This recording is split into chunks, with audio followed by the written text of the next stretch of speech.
49 అంటే సంతానం, 49 అంటే సంతోషం. 39 ఆంధ్రప్రదేశ్, తెలంగాణ. నమస్తే అమ్మా. నమస్కారం అమ్మా. అమ్మా, హ్మ్. కాకి హ్మ్. ఇంటి ముందు అరుస్తూ ఉంటే హ్మ్. మనకు చుట్టాలు వస్తారని తెలుసు. అవును. ఇంకా అసలు మనము పిండ ప్రదానం చేసేటప్పుడు కాకికే పెడుతుంటాం. హ్మ్. అంత విశిష్టత ఏంటమ్మా కాకి? మీరు ఆ విశేషాల దాకా వెళ్ళడానికన్నా ముందు మీరు పర్యావరణానికి కనుక అడిగినట్టయితే పర్యావరణ మిత్రుడు అని చెప్తారు కాకిని. ఓకే, మీరు సోషల్లో చిన్నప్పుడు చదువుకుంటే చదువుకున్నాను. చదువుకుని ఉండొచ్చు, లేదా మీకు ఆ పాఠం లేకపోయి ఉండొచ్చు, నేను చెప్పలేను. పర్యావరణ మిత్రుడు ఎందుకంటే అనేక రకాలైనటువంటి చెత్తా చెదారాలన్నీ మన ఇంటి పరిసరాల్లో ఉన్నవన్నీ తినేసి మనకి పర్యావరణాన్ని శుభ్రం చేసి పెడుతుందండి కాకి. అందువల్ల కాకికి మనం నమస్కారం చేయాలి తప్పకుండా. చాలా. చిన్న బల్లో ఎలక లాంటిది చనిపోయి ఉందనుకోండి, మనం ఏం చేయలేము. We don't know how to dispose it of. అది టకీమని వేసేసుకుంటుంది, హాయిగా శుభ్రం చేస్తుంది. అలాగే చాలా రకాల చెత్తలు తీసేస్తుంది అది. అంచేత పర్యావరణ మిత్రుడుగా దాని గురించి చిన్న చిన్న తేళ్ళు అలాంటి బతికున్న వాటినైనా అలా తీసేస్తుంది. అది పర్యావరణ మిత్రుడు అంటారు. కాకి మనకి పితృదేవతలు అన్నారు కదా. అవునమ్మా. దక్షయజ్ఞ సమయంలో శివుడు వచ్చి యజ్ఞాన్నంతా ధ్వంసం చేస్తున్నాడు, అందరూ గబగబా పారిపోతూ ఉంటే దేవతల్లో ఒకరికి కాకి వాహనంగా సహకరించిందిట. అందుకని దానికి పితృదేవతలకి ఇచ్చేది దానికి ఇస్తే దానికి ఇచ్చింది పితృదేవతలకి చెందేటట్టుగా వరం ఇవ్వబడింది. అందువల్ల పితృదేవతలకి పిండ ప్రదానం చేసినప్పుడు కాకికే పెడతారు. కాకి తిన్నది అంటే పితృదేవతలు సంతోషించారు, వాళ్ళకి ఆహారం చేరింది అని చెప్పడానికి సంకేతంగా. ఇది చాలా చాలా మందికి అనుభవపూర్వకంగా తెలుసమ్మా. పితృదేవతలకు ఏదైనా కోరికలు ఉండిపోతే ఈ పెట్టినటువంటి పిండం కాకి ముట్టకపోవడం, లేదు మీ కోరిక మేము తీరుస్తామని వీళ్ళు నమస్కారం చేసుకోగానే వచ్చి టక్కున కాకి పిండం తీసుకెళ్ళడం అన్న చాలా మందికి అనుభవంలో ఉంది. అది సైకలాజికల్ అంటామా అంటే ఒకళ్ళకో ఇద్దరికో సైకలాజికల్ ఉండొచ్చు, అనేక మందికి ఎందుకు ఉంటుంది. కొన్ని మాస్ హిస్టీరియానా అంటే అందరూ ఒకసారి చేయలే, ఎవరి అనుభవం వాళ్ళది విడివిడిగానే ఉంది కనుక దానికి ఏదో ఒక అతీంద్రియ శక్తి ఉందనే చెప్పాలి. పక్షులన్నింటికీ కూడా మనం అతీంద్రియ శక్తి అనుకుంటున్నాం కానీ వాటికి చూపు చాలా బలం. పక్షి చూపు చాలా బలమైనటువంటిది అని చెప్తారు. అది ఎంతంటే గరుత్మంతుడైతే మరీను ఎన్నో మైళ్ళ ఎత్తున ఆయన ఆకాశంలో వెడుతూ ఉన్నప్పుడు నేల మీద ఉన్న చీమ కూడా కనపడుతుంది వాటికి. అంత పదునైనటువంటి చూపు కలిగినటువంటి పక్షి జాతి. పైగా కుక్కలు, కాకులు ఇవి ఎంత దూరంగా చూడగలవంటే సమయాన్ని కూడా అతిక్రమించి ముందు చూడగలవు. ఇప్పుడు భూమి మీద ఏదో జరిగింది, ఈ జరిగింది ఒక 10 ఏళ్ల క్రితం ఎక్కడ జరిగింది అంటే 10 ఏళ్లకి సంబంధించినటువంటి కాంతి సంవత్సరాల కన్నా దూరంగా ఉన్న ప్రదేశానికి వెళ్ళి చూస్తే ఇక్కడ జరిగింది కనపడుతుంది కదా. అవునా కదా, కాంతి సంవత్సరాలు వెనక్కి ప్రయాణం అంత దూరంలో ఉంటే ఇక్కడ కనపడచ్చు. అంటే ముందు జరిగేది వెనక జరిగేవి, దానికి వెనక ముందు పద్ధతులు ఏవో ఉన్నాయి. అట్లా కొన్ని రోజులకి ముందు జరగబోయేదాన్ని చూడగలిగినటువంటి అంత తీక్ష్ణమైన పదునైన చూపు కాకికి ఉంది అంటారు. గ్రేట్.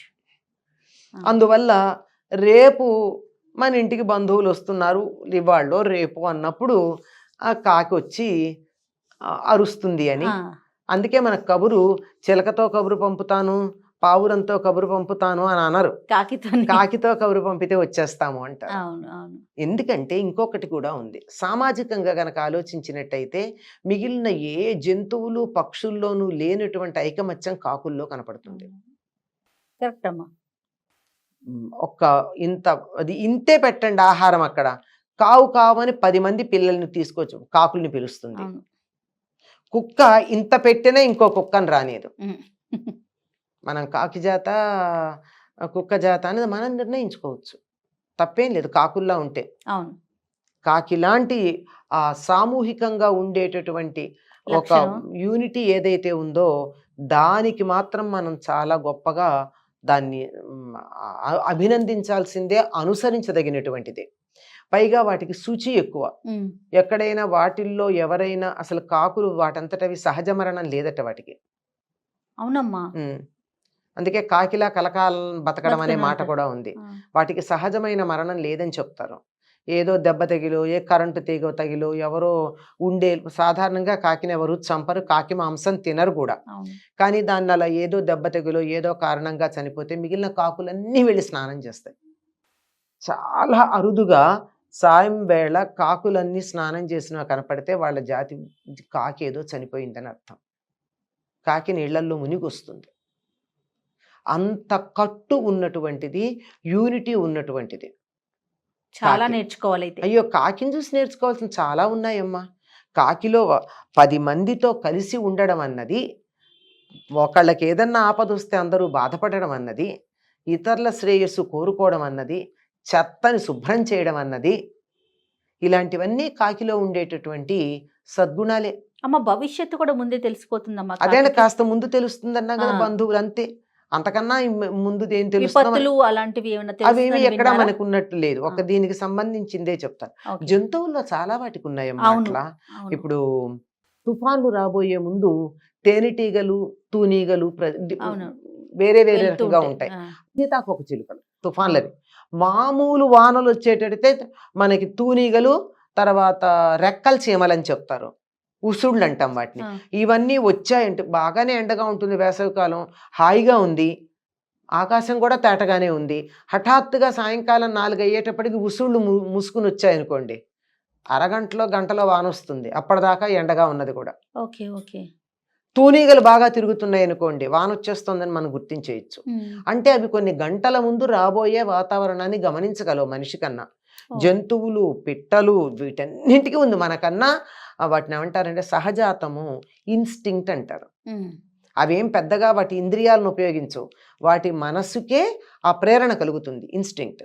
ఆ ఇన్స్టింక్ట్తో అవన్నీ చాలా మనకన్నా బాగా ప్రకృతిలో వచ్చే మార్పుల్ని గమనించగలవు. ఓకే. అంచేత కొన్ని గంటలు, కొన్ని రోజులు ముందు కూడా గమనించగలుగుతాయి. అది సీతాకోక చిలుకల యొక్క కదలికల్ని బట్టి తుఫాన్ రాబోతుందని గుర్తించచ్చట. బా, అదో great. శాస్త్రం ఉంది. ఆ, మనకి ఉసుళ్ళు, తూనీగలు ప్రత్యక్షంగా కనపడేటటువంటివి, అవునమ్మా. స్పష్టంగానే కనపడుతూ ఉంటాయి. అలాగే ఇవన్నీ ముఖ్యంగా వీటన్నిటికీ ప్రకృతితో దగ్గరగా ఉంటాయి గనక రాబోయేటటువంటి పరిణామాలని చాలా తేలిగ్గా ఆ, అర్థం చేసుకోగలం, గ్రహించగలం. ఓకే. కాకి ఇది ఉంది. అన్నిటికన్నా ఇంకొక మంచి లక్షణం అమ్మ, కావు కావు కావు అంటుంది కాకి. అంటే కాపాడు కాపాడు కాపాడు అంటూ ఉంటుంది. ఓకే. కావు అన్నదానికి కాపాడని కదా, కాపాడని కదా. ఆ. కావు కావమని కావమని కావమని కోరుతూ ఉంటుంది. ఇది దాని కేక తెలుగులోనే అనుకోమ్మా, ఇతర భాషల్లో లేదు. ఉమ్. ఇప్పటికే తెలుగు వాళ్ళం గనక మనకు మనం సమన్వయం చేసుకుందాం. కాపాడమని కోరుతూ ఉంటుందమ్మా కాకి. రైట్ అమ్మా. నమస్తే. నమస్తే అమ్మ.